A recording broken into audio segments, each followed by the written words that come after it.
Oui, on me dit souvent que mes titres sont poétiques, imagés, etc.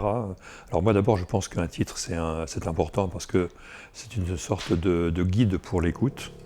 Mais parfois il y a plus que ça. Par exemple dans les pièces pour piano dont nous allons parler, le titre c'est plus qu'un titre, c'est une sorte de programme pour la pièce. Donc pour moi il y a vraiment une sorte de, oui, on peut dire un sujet ou une idée directrice qui va conditionner la structure de la pièce et également bien sûr le contenu, le matériau, les couleurs, les sentiments qui seront à l'œuvre dans la pièce.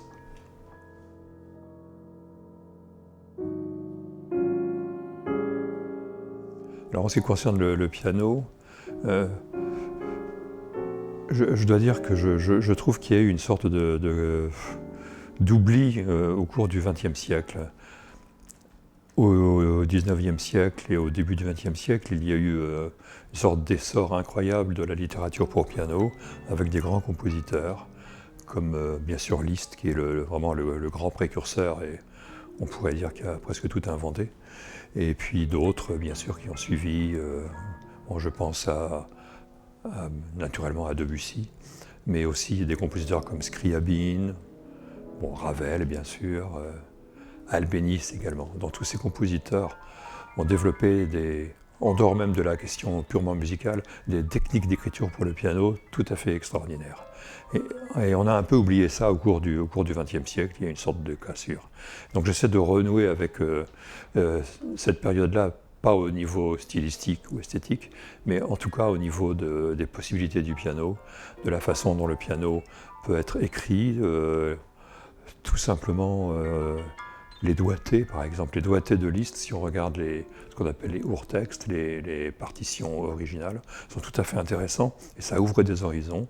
Et puis bien sûr, la façon dont ces compositeurs, ceux qu'on a cités, utilisent le piano, la résonance du piano de manière tout à fait spéciale. Donc voilà la façon dont j'essaie de renouer le fil avec cette tradition, tout en faisant bien sûr ma propre musique. Il ne s'agit pas du tout d'une démarche nostalgique.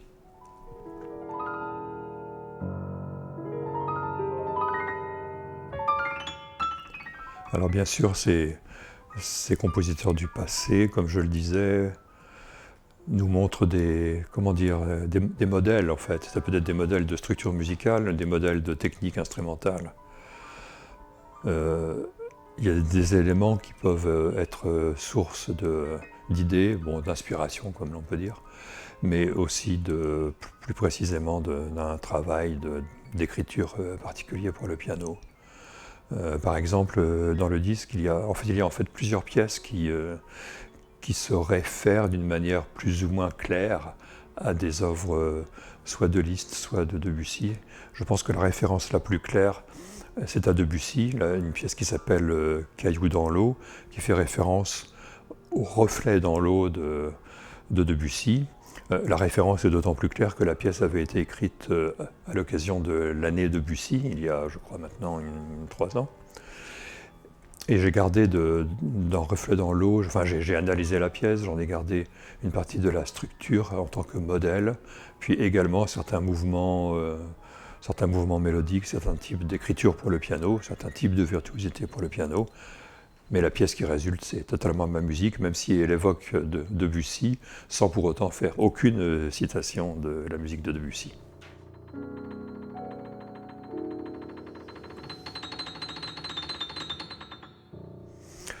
Alors j'ai rencontré François-Frédéric Guy à l'occasion d'un concert qui était la reprise de mon concerto pour piano, Le Désenchantement du monde, dans un endroit un peu improbable, c'était à Séoul, en Corée du Sud.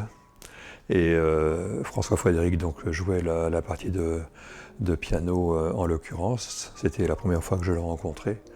Et ça a été une rencontre tout à fait magnifique, une grande compréhension mutuelle, je pense, entre lui et moi.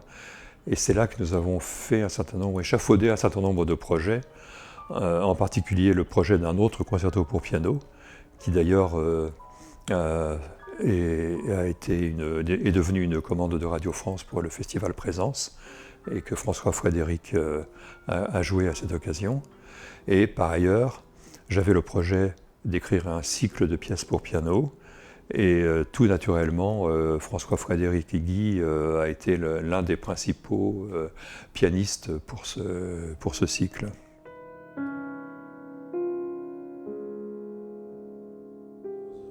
François Frédéric Guy est un pianiste, c'est un pianiste remarquable de virtuosité. Il a un sens de la sonorité, il a un toucher aussi qui permet d'obtenir du piano des nuances, des couleurs qui sont tout à fait, qui correspondent tout à fait à la musique que j'écris. En plus de cela, François Frédéric, c'est un pianiste qui joue énormément de musique ancienne, classique, romantique, un grand spécialiste de Beethoven. Et je pense que le fait et il s'intéresse énormément à la musique contemporaine. Alors je pense que le fait d'avoir tout ce background classique, romantique, ça change beaucoup la façon d'interpréter, enfin de regarder la musique que l'on écrit aujourd'hui et donc de l'interpréter réellement. Il ne s'agit pas seulement de jouer les notes, de lire la partition, il faut aussi l'interpréter. Et c'est ça que François Frédéric sait faire. Et je dois dire que quand je travaille avec lui, je n'ai presque rien à lui dire, il y a une compréhension immédiate du texte.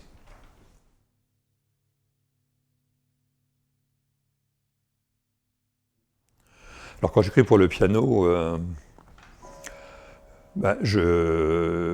j'essaie moi-même en fait les choses. Je ne suis pas un grand pianiste, je suis un pianiste amateur.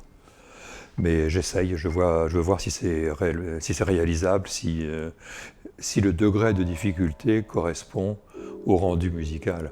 Parce que je trouve inutile d'écrire des choses trop complexes, trop difficiles, qui finalement ne vont pas avoir d'effet sonore musical intéressant.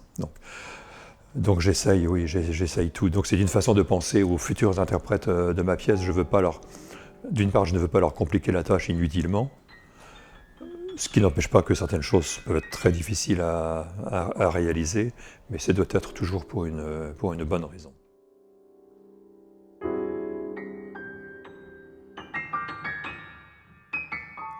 J'ai écrit pour le piano autrefois de très longues pièces. La première grande pièce pour le piano s'appelait Territoire de l'oubli. Ça dure 25 à 30 minutes. C'est devenu un peu, une sorte de classique de ce qu'on appelle la musique spectrale. C'est une pièce très difficile d'ailleurs, je dois dire, à jouer parce que ça demande une grande endurance de la part de l'interprète. J'ai écrit une autre pièce très longue aussi, ou une série de pièces enchaînées qui s'appelle Les Travaux et les Jours. La même chose, une durée 25-30 minutes. Et j'avais envie d'essayer un autre genre en fait, donc des pièces beaucoup plus brèves en réalité, beaucoup plus ciblées si l'on peut dire. Et donc sous forme d'un cycle de pièces. Un cycle, cela veut dire que l'on peut jouer bien sûr le cycle en entier, plusieurs pièces du cycle, ou les pièces indépendamment.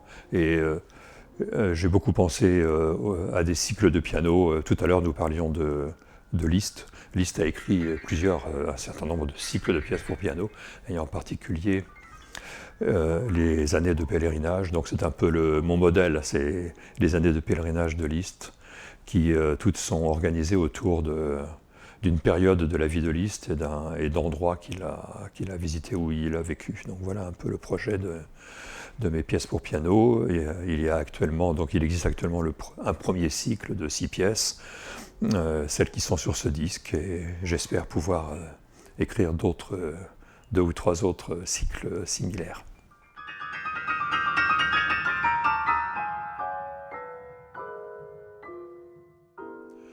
La question de l'ordre des pièces dans le cycle, je pense à un ordre préférentiel, disons, mais je ne serais pas opposé à ce qu'on me propose d'autres organisations. Je pense que c'est très libre. Et comme je le disais, les pièces sont également pensées pour pouvoir être jouées séparément et pas nécessairement en relation les unes avec les autres.